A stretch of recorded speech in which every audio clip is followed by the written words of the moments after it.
მოგესალმებით, დავიწყოთ Business Insider-ი, ტრადიციულად ეკონომიკისა და ბიზნესის მთავარი სიახლეებით. კვლავ რა თქმა უნდა აქტიური კვირა გვაქვს ამ კუთხითაც მოვიხილავთ მნიშვნელოვან მიმართულებებს და განსაკუთრებით მნიშვნელოვან მიმართულებებს. საკითხს, რომელზეც დღეს მინდა კიდევ უფრო მეტი ყურადღება დავუთმოთ, არის საკითხი, რომელიც საქართველოს თითოეულ მოქალაქეს ეხება, საქართველოს თითოეულ მოქალაქეს აინტერესებს მათ შორის პროდუქციის ფასებთან დაკავშირებული ვითარება და არა მხოლოდ ვიდრე ცხადია ჩვენ სტუმართან ვისაუბრებთ, მანამდე მინდა გარკვეული მიმოხილვა გავაკეთოთ ამ თვალსაზრისით, მაგრამ მიმოხილვამდე გარკვეული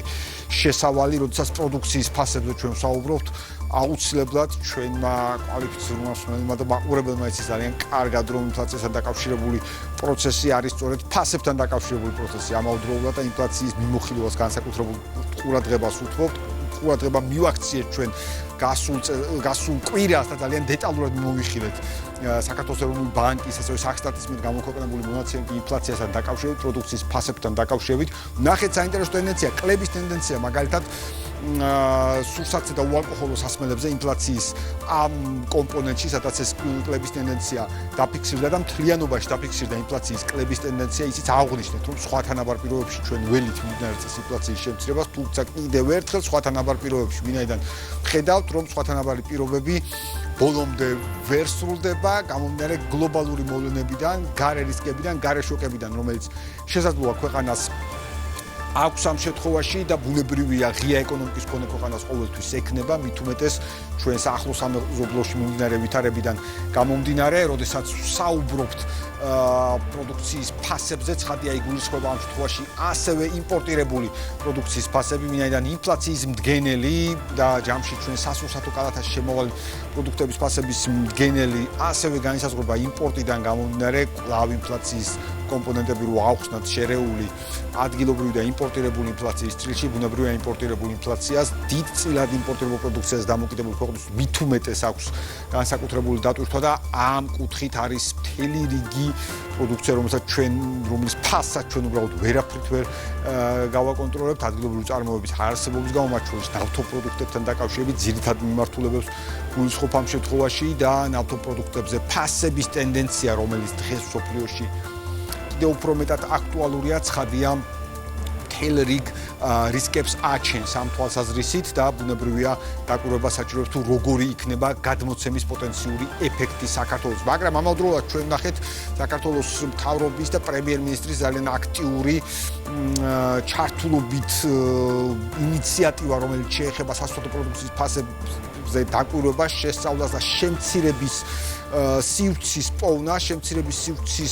პოვნას ბიზნესთან კონსულტაციით, კვლევის შედეგად, თუმცა ბიზნესთან კონსულტაციით და ბიზნესის ჩართულობით, ვნახეთ საქართველოს მთავრობის ეფექტური მუშაობა ამ კუთხით, ვხედავთ ყოველდღიურად პროცესს, რომელიც გადანაცვლებულია დღეს საქართველოს პარლამენტში, რამოდენიმე საინტერესო კომპონენტი ვნახეთ, ჩვენ ასევე ვნახეთ პირველი შედეგები, ცალკეული მიმართულებები, თუმცა დარწმუნებული ვართ, რომ მეტ შედეგს ვიხილავთ ამ წელში და არ დარჩება კითხვის ნიშნები საქართველოს მოქალაქეებისთვის, რომ თუ კი სადმე არსებობს სივრცე, თუ კი სადმე არსებობს მიმართულება, სადაც შესაძლებელია ფასების შემცირება, იქ დარწმუნებული ვარ, რომ ფასები იქნება შემცირებული, თუმცა ფასებზე შემცირებაზე საუბრის დროს ცხადია ყოველთვის ჩნდება კითხვა თუ რა ვითარებაა მთლიანობაში ბაზარზე საცალო გაყიდვების მიმართულებით, მათ შორის FMCG სექტორში და ცხადია ამ კუთხით ყველას გვაინტერესებს კონკურენციის ხარისხი, ასევე ის პრობლემური საკითხები, რომელიც დასახელდა ფასნამათთან მიმართებაში, ხომ იყო მაგალითად ეგრეთ წოდებული cashback-ი და ასე შემდეგ. ჩვენ დავაკვირდით და მიმოვიხილეთ, ასე ვთქვათ, პირველადი შუალედური შეფასება FMCG სექტორი საქართველოს კონკურენციის და მოხმარების უფლებების დაცვის სააგენტოს მიერ და ძალიან საინტერესოა რამოდენიმე მიგნება ამ კუთხით და რამოდენიმე დაკვირვება, რომელსაც ჩვენ შევხედეთ. პირველი დიაგრამა თუ შეიძლება ჩვენ ვეცდებით ახლა სწრაფად მოვიხილოთ ეს ნაწილი FMCG ბაზრის საცალო დონე და ძალიან მინდა დავაკვირდეთ ვითარებას წლებიდან გამომდინარე სამი მსხვილი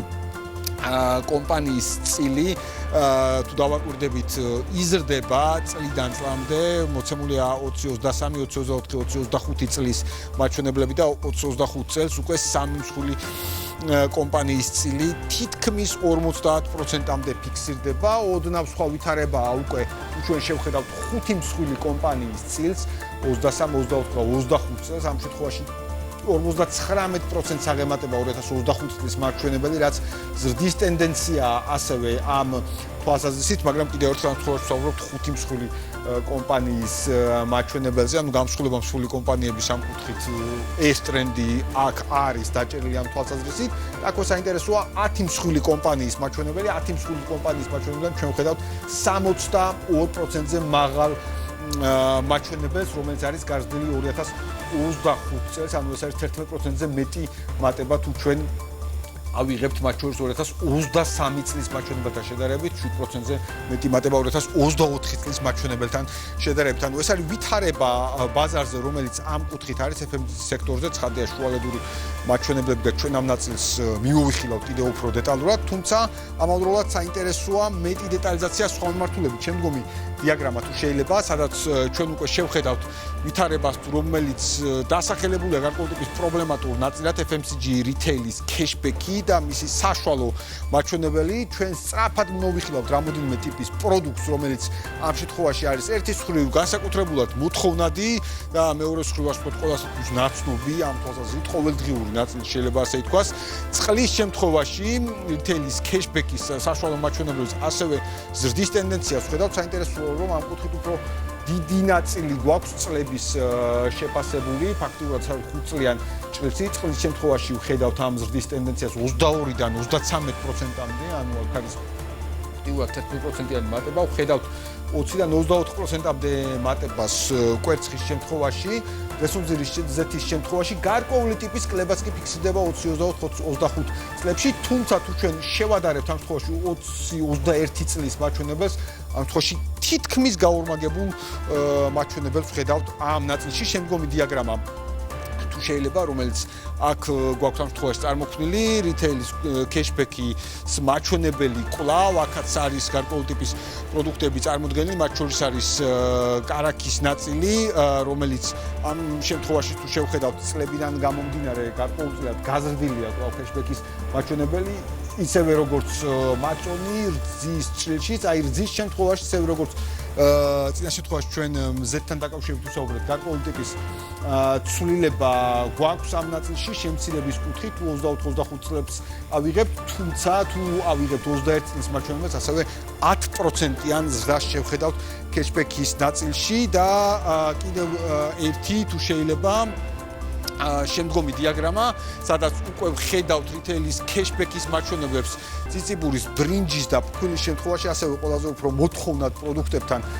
მიმართებაში, ციციბურის შემთხვევაში ჩვენ ვხედავთ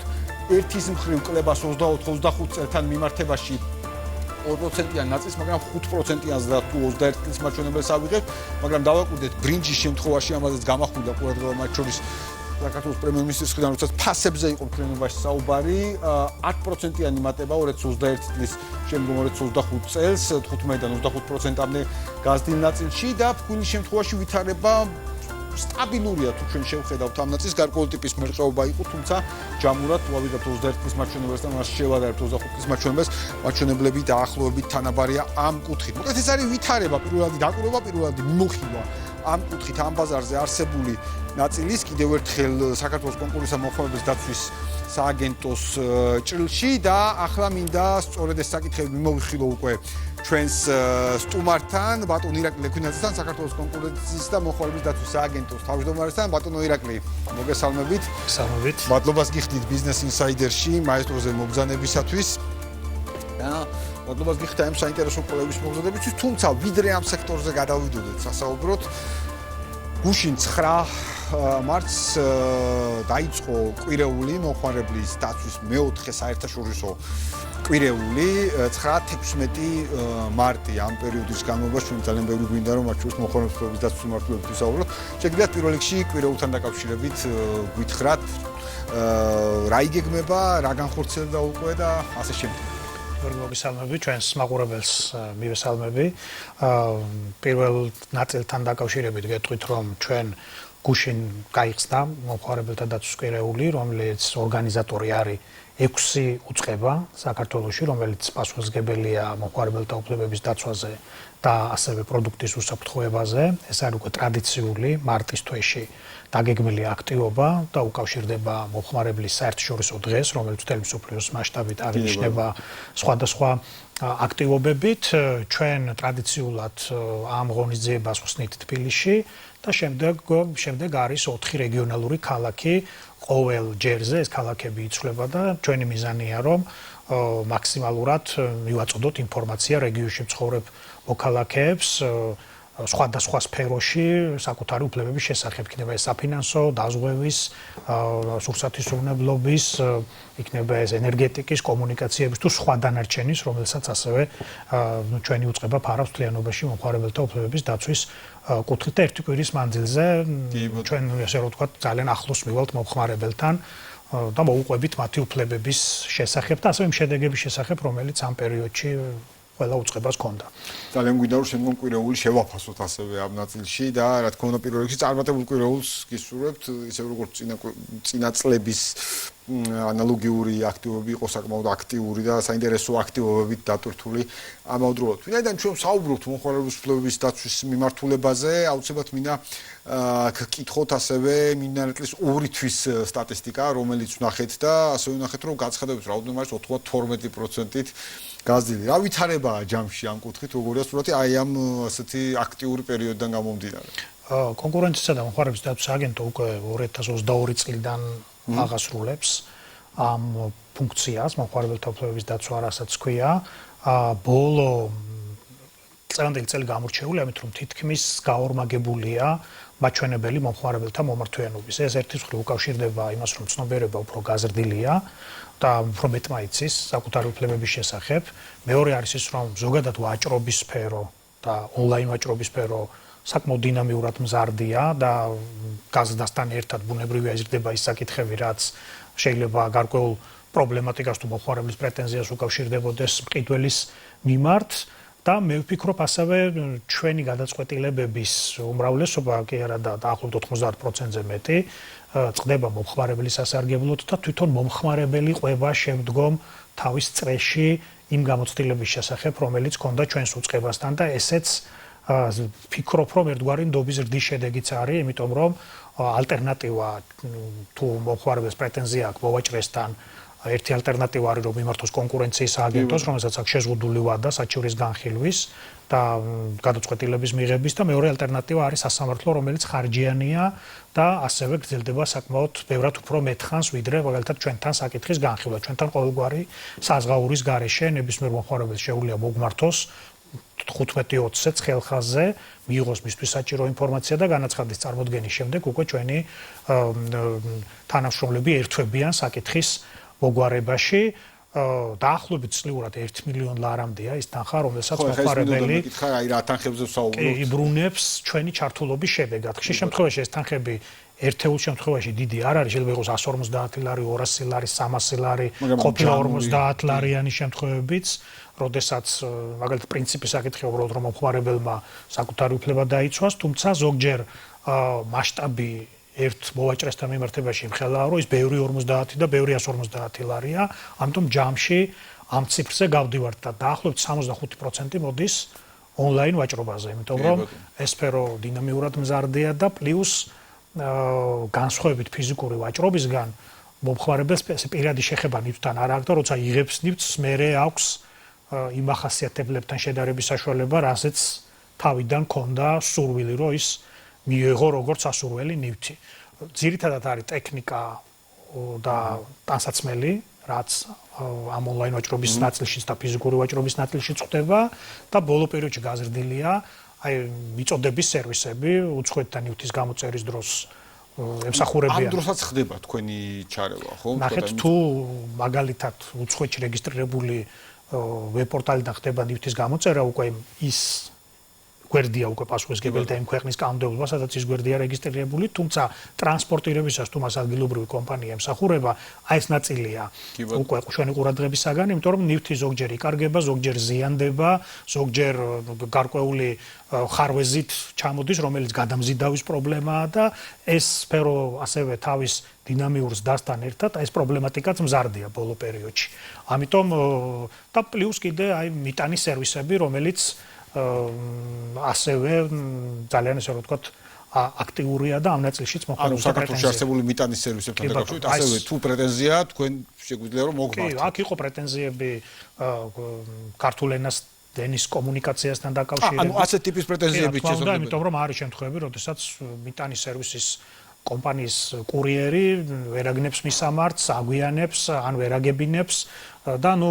ჩვენ მივიღეთ არაერთი გადაწყვეტილება, როდესაც დაევალა ესეთ ტიპის კომპანიებს, რომ თუ პრობლემაა კომუნიკაციაში, ეს მათ რეპუტაციაზეც მოქმედებს, უზრუნველყონ დამატებითი ოპერატორის ჩართულობა, რომელიც ქართულ ენაზე და იმ ენაზე ხალხს ნებისმიერ შეუძლია ნებისმიერ ენაზე მიიღოს სერვისი, თუმცა თუ ჩემი სურვილია რომ მინდა და ქართულ ენაზე პირატესი რა თქმა უნდა ჩვენს ქვეყანაში ეს არის. ამიტომ ეს გადაწყვეტილებები მიღებულია სტანდარტები დადგენილია და თუ თქვა ამ შემთხვევაში მომხმარებელი უკვე დაზარალდა და თქვა კომპანია ასევე ვალდებულია რა უნაზღაუროს ხომ? თქვა აი თუ ამ პროცესით დაზარალდა. კი, მომხმარებელს სურს მაგალითად უარი თქვას შემდგომ მომსახურებაზე თუ ისე დააგვიანა ნივთმა ან მაგალითად თანხის დაბრუნება სურს საერთოდ გასვლა სურს ხელშეკრულებიდან ან პირობითად თუ ნაკლიანი ნივთი მიიღო და იმის გამოცვლა სურს, ბუნებრივია ეს არის საკითხების სპექტრი, რაზეც ყველაზე ხშირად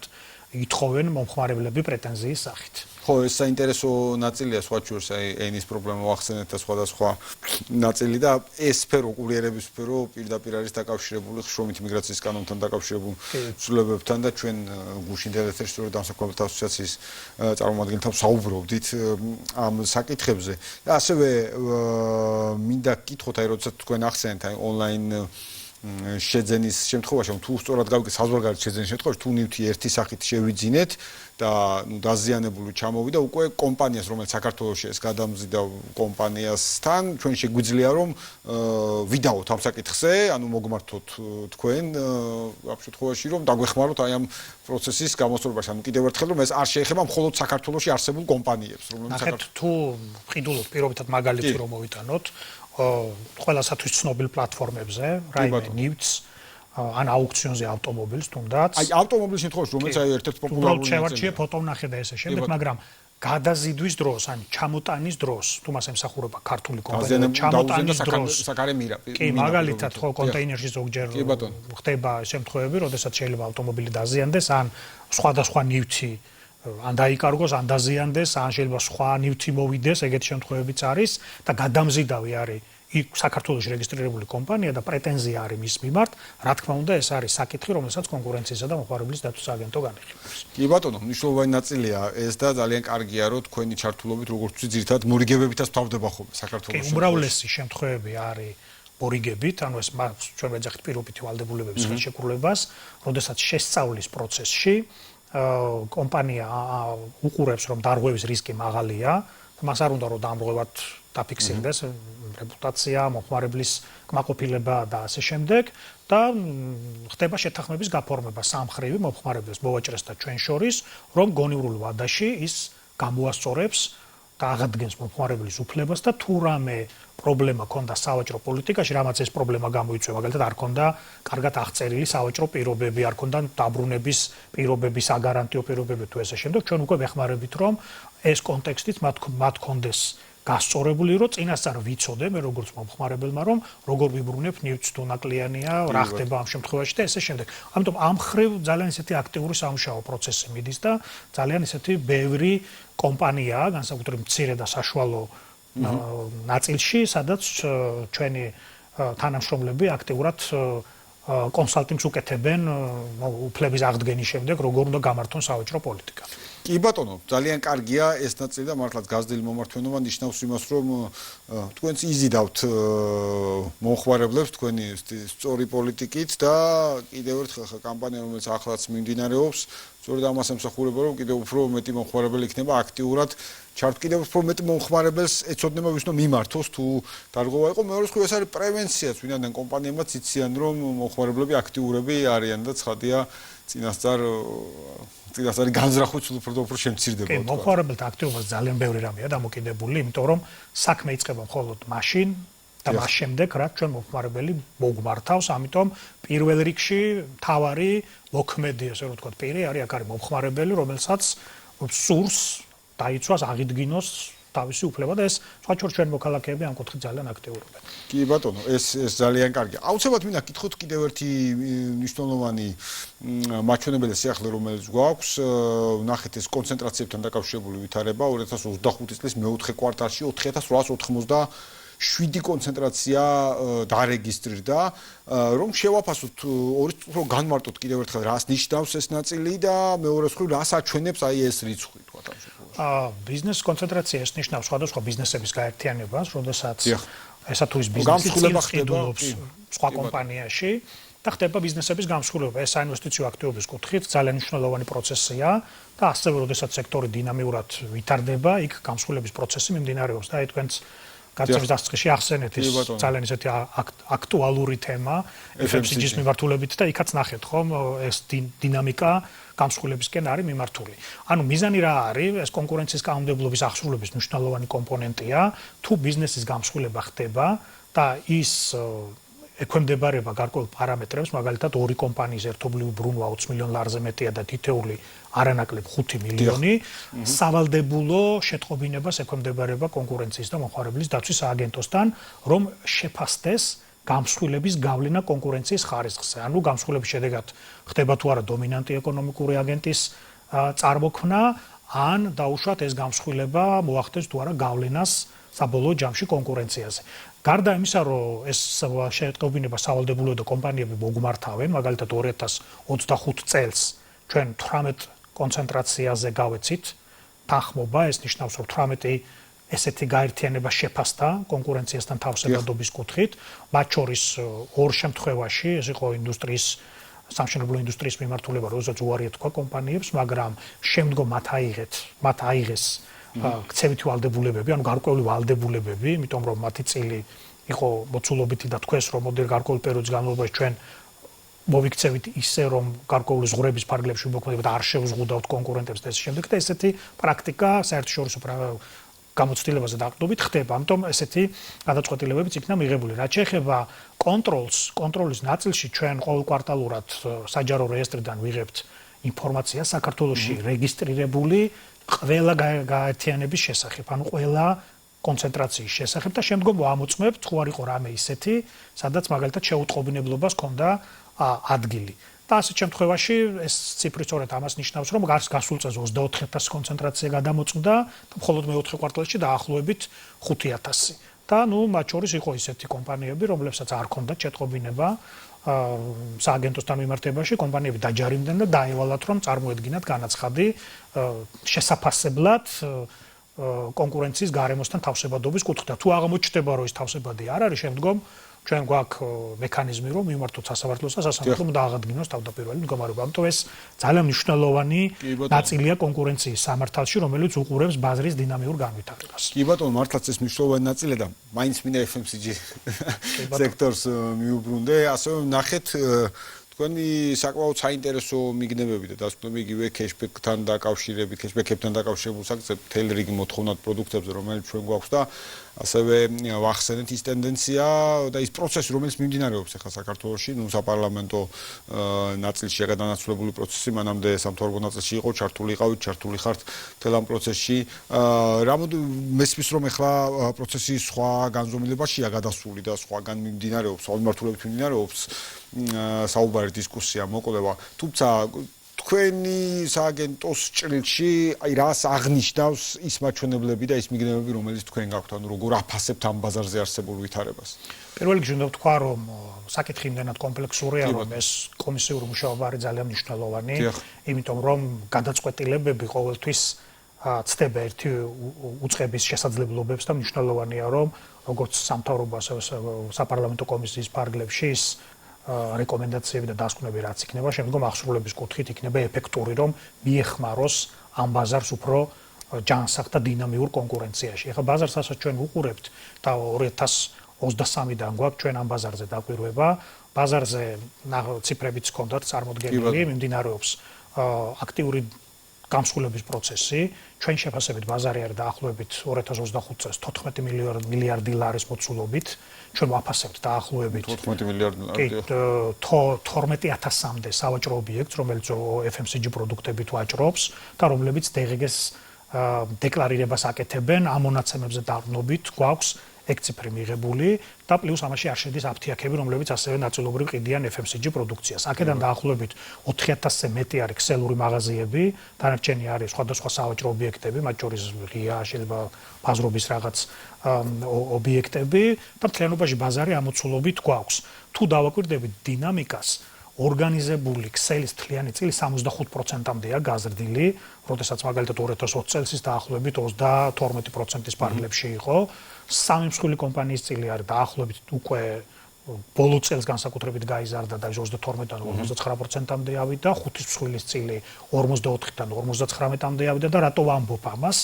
იმიტომ რომ იმისთვის რომ კონკურენციის ააგენტოს მანდატი იმ საკითხებზე, რაც დღეს პრობლემის სახით არის ზედაპირზე ამოტანილი, ქმედებაში და აქტიურ ქმედებაში იყოს გადაზრდილი, ბაზარზე უნდა არსებობდეს დომინანტი ეკონომიკური აგენტი. ჩვენი კანონმდებლობით ერთი კომპანია უნდა ფლობდეს 40%-ს, სამი 50-ზე მეც და 5-80-ზე მეც. ასეთ შემთხვევაში მოქმედებს კონკურენციის.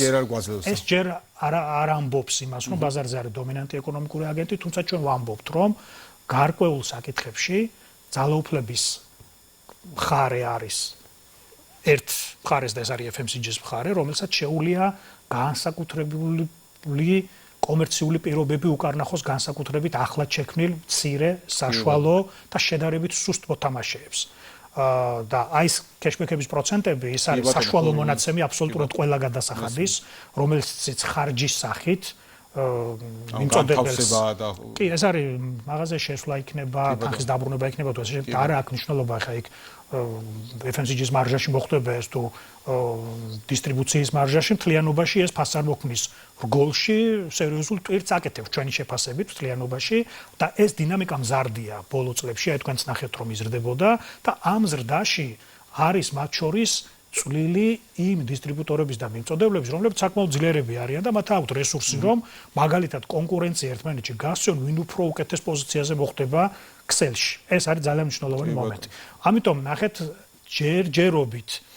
ჩვენი სააგენტოს და დღევანდელი კანონმდებლობის დაფარვის არეალში ეს პრობლემატიკა ვერ ხდება და საკითხი იმისთვის რომ დაცული იყოს და წნეხი არ იყოს ძიმე, მცირე, საშუალო და ახლად შექმნილ კომპანიებზე, აქ შეიძლება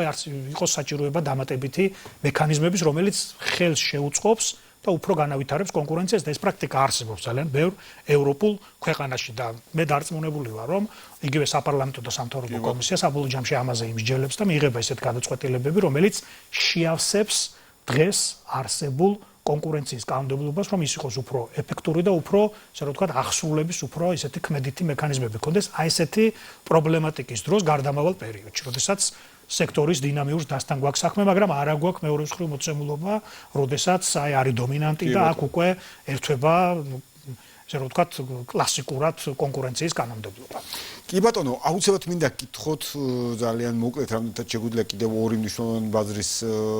შუადღე მონიტორინგთან დაკავშირებით შეეხება თხილის და მოცვის ბაზა, ჩვენი საექსპორტო, მნიშვნელოვანი საექსპორტო პროდუქტების, რა ვითარება გვაქვს ამ კუთხით? ეს ძალიან საინტერესო ბაზარია, ძირითადად ჩვენ შევაფასეთ აქ საექსპორტო ბაზრები, რადგანაც ორივე სფერო ძალიან დინამიურია და თავის დროზე ფერმერებმა მოგვართეს ჩვენ ამ მონიტორინგის დაწყების ინიციატივით, იმიტომ რომ მათ ჰქონდათ განცდა და აღქმა, რომ სეზონზე ფასები არის შესაძლებელი ფასები, მათგან ძალიან დაბალი და საექსპორტო ფასები შემდგომ განსხვავდებოდა ამ დინამიკისგან. ამიტომ ჩვენი მიზანი იყო შეგვეფასებინა არის თუ არა ამ ბაზარზე ან დომინანტები ან გარკვეული კომპანიების მცირე ჯგუფი, რომლებსაც გააჩნიათ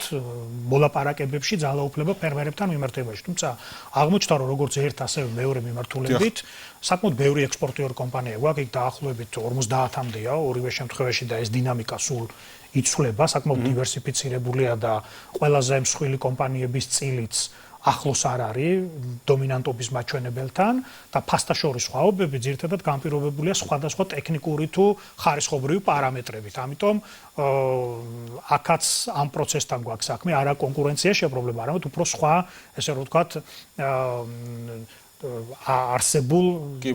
საოპერაციო საკითხებთან. ამიტომ ჩვენ ამ ბაზის დაკვირვებას ვაგრძელებთ, იმიტომ რომ განსაკუთრებით მოცვის ბაზარი ძალიან დინამიურად მზარდია და მუდმივად ფერმერებს და ყველა დაინტერესებულ მხარეს გაუზიარებთ ინფორმაციას თუ რა ხდება ამ ნაწილში კონკურენციის კუთხით. მართლაც დინამიური ამ კუთხით მოცვის ბაზარიც და კიდევ ერთხელ მნიშვნელოვანია რომ პროცესს ასე აკვირდებით, ვინაიდან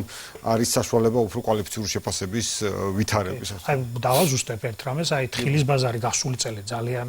მნიშვნელოვანი იყო, იმიტომ რომ საექსპორტო ღირებულება როგორც რაოდენობრივად ასევე ღირებულებებით ჭრილში ძალიან გაზრდილია და მოცვის ნაწილს თუ შევხედავთ, აქ ბოლო 3-4 წელიწადში თითქმის გაორმაგებასთან გვაქვს საქმე, იმდენად უკვე ეს დინამიურად მზარდი სექტორია. ამიტომ ვფიქრობ, რომ ამ დინამიური განვითარების ფონზე ალბათ ჩვენი შეფასებებიც მიეხმარება დაინტერესებულ მხარეებს გადაწყვეტილებების მიღებაში. აუცილებლად. ბატონო ირაკლი, ძალიან დიდი მადლობა მინდა გადაგიხადოთ მოგზაურობისთვის. კიდევ ერთხელ წარმატებული მიმდინარე კვირეული და ჩვენ დარწმუნებული ვარ მიმდინარე წელს არაერთხელ გვექნება საშუალება Business Insider-ის სხვადასხვა პლატფორმის საშუალებით მათ შორის რა თქმა უნდა აქ მაესტროზე შევაფასოთ თქვენი სააგენტოს საქმიანობა და ის პროცესები, რომელიც თქვენი მანდატის ქვეშ არის აქტუალური და თითოეულ ადამიანს საქართველოს თულ მოქალაქეს რომელიც ეხება. მადლობა კიდევ ერთხელ.